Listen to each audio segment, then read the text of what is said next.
अन्नदाता सुखी भव. आपल्याकडे असं म्हणतात बघा, कोणी जेवायला बोलवलं, भोजन प्रसादी झाली की आपण म्हणतो अन्नदाता सुखी भव, पाककर्ता सुखी भव. परंतु यातला एक गमतीशीर किस्सा मला तुम्हाला सांगायचा आहे. एक अद्वितीयानंद सरस्वती नावाचे संन्यासी महाराज होते. तर त्यांच्यासोबत मी बरेचदा कुठे कुठे गेलो होतो. जेवण झालं की ते म्हणायचे अन्नदाता सुखी भव आणि करणाऱ्याला विंचू चावो. तर हा काय प्रकार आहे?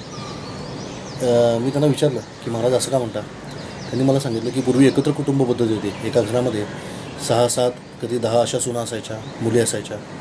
त्या सगळ्या मिळून स्वयंपाक करायच्या. मग आता घरी जेवायला पाहुणे येणार म्हटलं की त्यांच्यामधली एखादीच अशी असायची की जी सकाळी लवकर उठायची, सगळं आटपून स्वयंपाकाची तयारी करायची, मोठ्या कष्टाने स्वयंपाक करायची.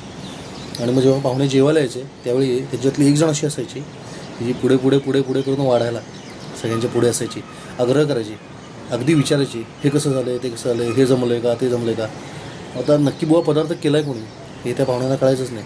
म्हणून मग शेवटी ते म्हणायचे अन्नदाता सुखी भव आणि करणाऱ्याला विंचू चावो.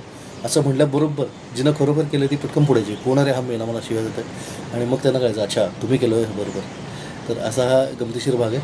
म्हणून आपले पूर्वज किती हुशार होते बघा. ते म्हणायचे अन्नदाता सुखी भव आणि करणाऱ्याला विंचू चावो. नर्मदे हर.